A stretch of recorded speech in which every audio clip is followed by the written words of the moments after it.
Coming up today, are we in a slow motion melt up? Can the AI bubble get bigger? I get you prepped for this week. Jay Powell to testify to Congress. Surprise election results from France. The latest on the US presidential race. And what happens to my new stock pick service if I get hit by a bus.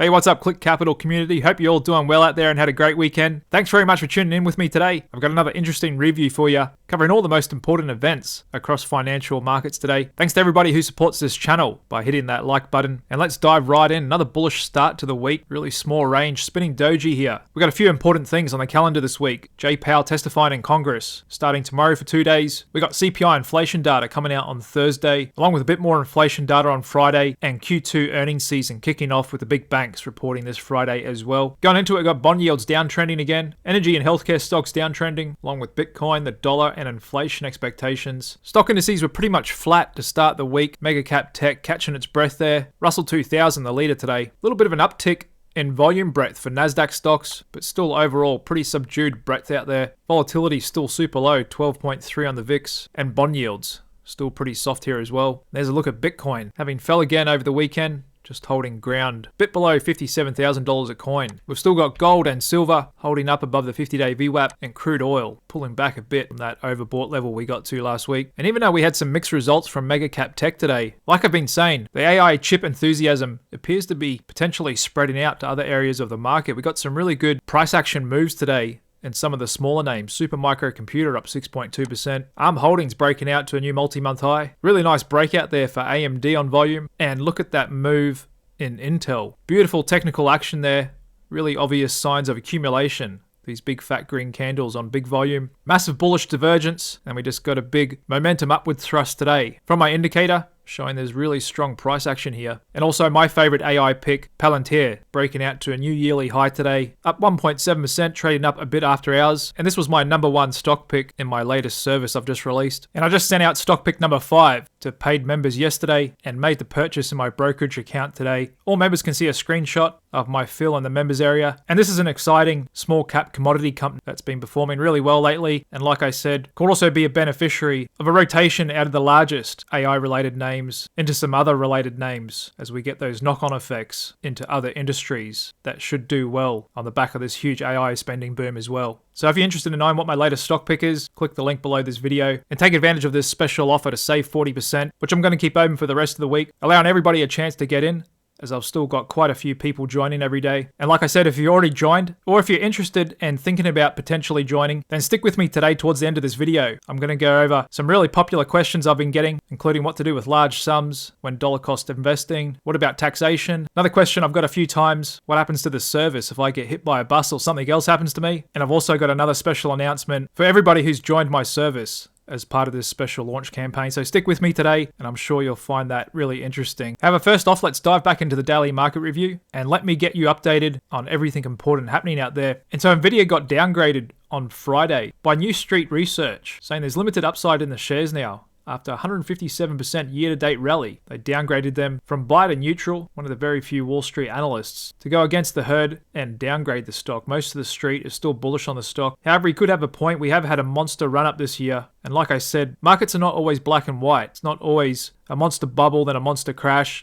There are many shades of grey. And that's why I tend to believe that this AI boom isn't going away. Instead, it could be just moving into a second stage where other industries and companies may start getting more attention and a big rotation of institutional capital towards them as well. Like I said today, we're seeing a bit of signs of that already. However, I wouldn't be surprised if NVIDIA does keep rallying. Has really strong technicals and fundamentals. They're all uptrending. And Jensen Huang's just so far out and ahead of the competition with their H100 GPU chips. Already crushing it. He's already got his next line of products, the Blackwell chip, just around the corner, which could do even better than the H100 and sell these things for a monster $30,000, $40,000 each. And these big tech companies with over $100 billion in cash still on their balance sheet, there's still plenty of buying and AI infrastructure build out to be done. And it's true, we could be in a slow motion melt up. Like I said, markets can quite often go further for longer than you think, and especially in the late stage of a bull market, you'll often see the biggest percentage gains come in the shortest period of time. And so if you know how to ride trends, there's definitely money to be made, but no doubt it will come to an end at one point. And we can all see the market is overvalued and stretched on many measures. But like Peter Lynch, one of the best performing fund managers of all time, once said, far more money has been lost by investors preparing for corrections or trying to anticipate corrections that has been lost in corrections themselves. We got Morgan Stanley's Mike Wilson saying stocks are headed for a 10% pullback in the third quarter. Once again going out on a limb and making a call after he's been recently demoted for making so many bearish calls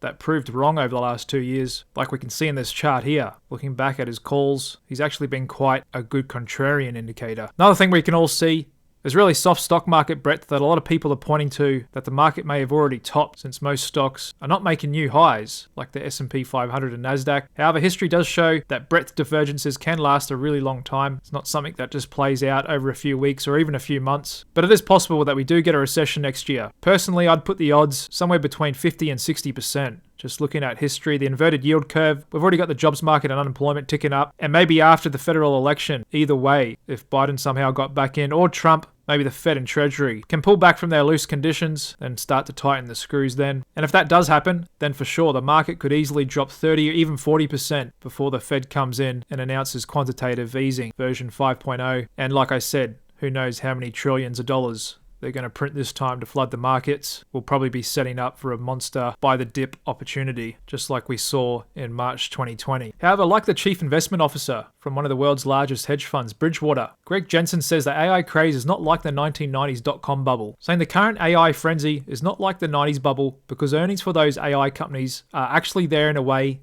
that weren't there for a company like Cisco, so there is a big difference. And that's true, that is the biggest difference between now and then. That late 90s rally in tech stocks, a lot of them were junk stocks, didn't have earnings, huge inflated valuations, and the price run we got in that last 2 years, 98 going into early 2000, was a monster move. Just look at this chart here of the NASDAQ in the light blue line from July 96 to March 2000 when it peaked out. In less than 4 years, NASDAQ went up over 600%. However, just looking from the COVID low in March 2020, we're not quite up 150%. So technically speaking, and on valuations as well, it's not quite similar to the late 90s. Just looking at the forward PE on tech stocks, that's how much analysts expect companies to make next year, and earnings per share divided by the stock price. Come early 2000, we were pushing up towards 55 on a forward PE. Here we are now, just a little over 30. So whether you can call it an AI stock bubble, secular bull market, whatever you want to call it, I wouldn't be surprised at all if it could get a lot bigger. And like this article in Barron says, the 4 reasons they give for that strong possibility is there is a high certainty regarding the spending on AI infrastructure this year. Like I said, these cloud service companies have cash holdings of $108 billion in total, so they've still got a lot of ammo to spend on AI, and the AI stocks are trading at an average of 28 times consensus expectations for their 2025 earnings, which isn't quite at bubble levels like we saw in the late 90s, above 50. But like I said, I for one am looking beyond the obvious names of NVDA and other companies and industries that are out there that stand to benefit from this huge capital expenditure and build out of AI infrastructure, which could still go on for a couple more years yet, not to mention a wave of new consumer-facing AI apps as well that are inevitably just around the corner. And so what's going on with these big companies in AI is quite different from the consumer, which again on a lot of measures is quite soft. Just looking at the year-to-date returns in popular American fast food and casual dining restaurants, quite a lot of the stocks are down year-to-date. Cracker & Barrel 47%, Papa John's 42%, Denny's 40%. However, like I've been pointing out, we do have a lot of dispersion in the market, even within industries.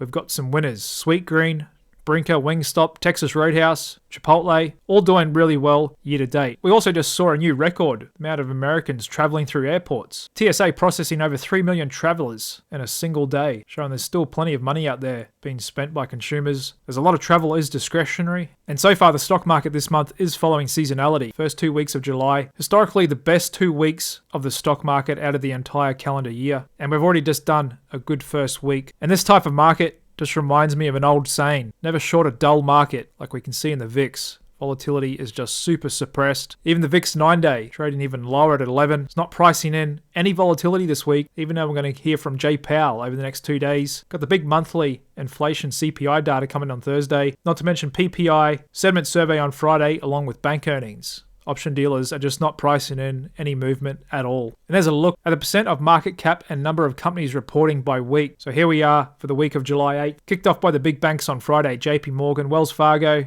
Citigroup. Next week we'll get to hear from Tesla, United Health, Johnson & Johnson, Netflix. The biggest week will be on the 22nd. Get to hear from a lot of mega cap tech, Microsoft, Apple, Alphabet. Then we'll get to the back end through late July into early mid-August. And so far the setup is pretty rosy. EPS expectations are pricing in good growth for Q2 2024, and that's set to increase for the rest of this year, going into 2025 as well. And as a look at what Goldman Sachs is expecting from CPI this Thursday, expecting month over month to increase 0.11%, core CPI 21 basis points, year over year 3.17%, and core 3.43. And we'll see what Jay Powell says to Congress starting tomorrow. Going into Wednesday, I'm sure he'll be scrutinized and asked to defend his position on interest rates. Got a lot of people calling for cuts now. Many people saying we should still stay on hold, and I expect him to say much of the same thing he has been recently, just waiting for a bit more data to confirm he can go ahead and start trimming. And there's a look at the number of months from the last Fed hike to the start of a recession. Currently at 12 months since the Fed finished their last rate hike in July last year. And looking back over the long term, that is a long period of time.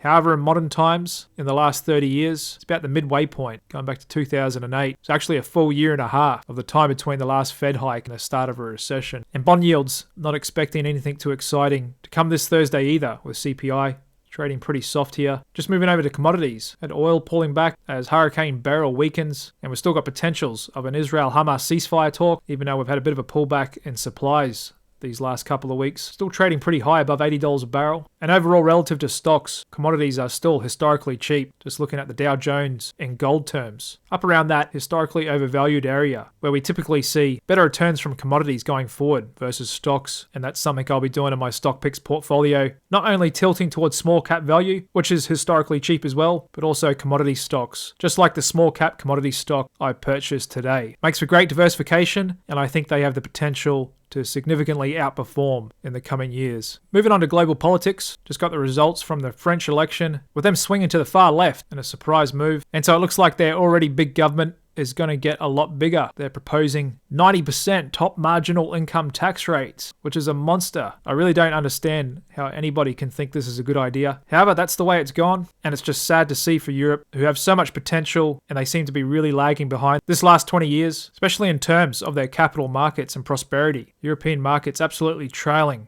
American markets. And I think Peter Schiff put it eloquently by saying it looks like now both France and the UK have voted for even more government to solve the problems caused by their existing governments, and he too doesn't share a really positive outlook based on the results of this. And so there's a bit of a saying taking hold in financial markets, and that is the United States innovates, China replicates, and Europe regulates. But either way, something is really hurting their capital markets over there, and they're just really lagging behind their counterparts in the United States. But don't be fooled, because even if a country does get a really good political leader in there and clean things up, like we've seen in Argentina with Javier Milei. Really smart man and economist who significantly reduced the size of their government, completely wiped out agencies and departments, slashed spending, privatizing a lot of industries, letting entrepreneurs drive the economy, having small minimalist government. It's already working wonders 6 months into the job.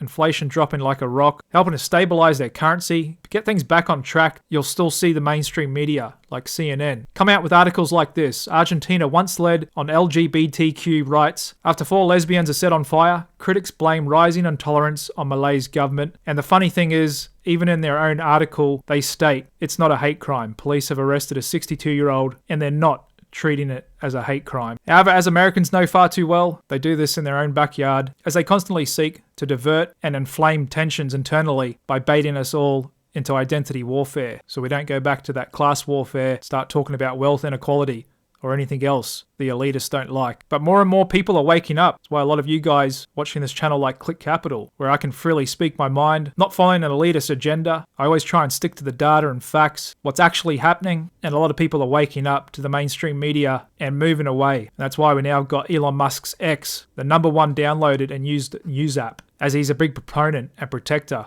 of free speech. And just looking at the latest from the US presidential election race, Biden's digging his heels in. He's not going anywhere. Just issued a new letter saying all this talk about him leaving and being replaced is not going to materialize. He's going to stay in there as he still believes he can beat Trump, even though plenty of political donors are pulling back after his botched debate with Trump, in which he said was only a one-time episode because it was late at night. He had to talk at 9 p.m. And so we're seeing some of his financiers pull back their efforts and really question whether he should be the leader of the world's largest economy. And like I'd been speculating over the last couple of weeks since his debate, as he's showing signs of having Parkinson's, there's actually been a Parkinson's specialist. Visited the White House 8 times in the last 8 months. However, they don't want to talk about that at all. And once again, are telling us there's nothing to see here. Don't believe your ears and eyes. Just believe what we tell you. But if the world's most powerful man really does have Parkinson's, which obviously doesn't put him in a position to make big global decisions that affect us all, we all know his job's just been come out to read the teleprompter, but he's struggling with that recently. It just begs the question, who's really running the show and what's their motives? With wanting these global wars to go on, with wanting an influx of illegal immigrants to all Western countries, and since the President and House Democrats are opposing a bill that bans non-citizens from voting, those 12 million illegal immigrants, some of them might actually end up voting come this November. A lot of states don't require national ID, and so who knows, maybe Biden will be able to get 91 million votes this time, beating the all-time record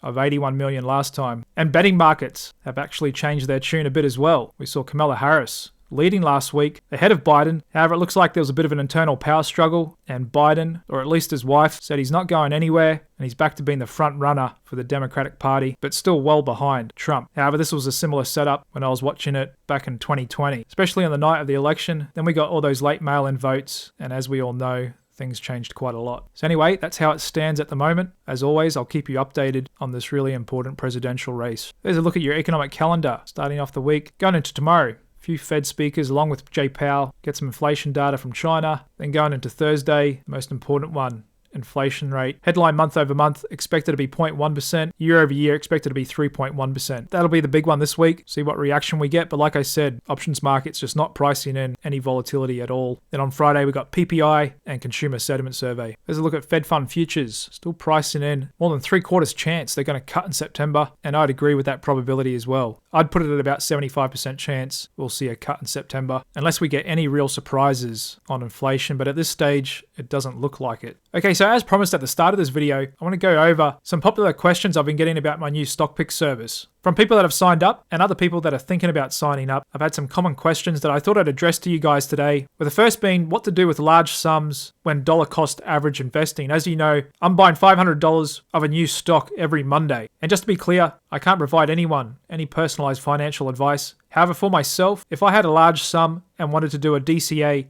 style investing program, I would just split it up into how many approximate positions I expected to have. So I expect within a year, the Click Capital Stock Picks portfolio will have around 25 to 30 positions open on average at any given time. However, that can be less, that can be more, depending on market conditions. However, a good number I like is around 25-30. Gives you good diversification while giving yourself a chance to invest in an outlier, a stock that's going to go on and give really big returns. And so that's one way it can be done. You divide your starting amount by 30 and you put that amount into a new stock each week. And whilst waiting, I would put the rest of my funds, or at least half of it, into a short treasury bond ETF like SHV, which pays an annualized dividend yield over 5% and pretty much just trades sideways with plenty of liquidity as well. Pays you a monthly dividend. So that's a good way to earn some yield on any funds that are waiting to be invested. Second most common question I've got is, what about tax? Paying capital gains tax? Well, yes, anytime you make a profit in business or investing, most countries around the world, you will pay a capital gains tax. Here in NZ, we don't really have a capital gains tax.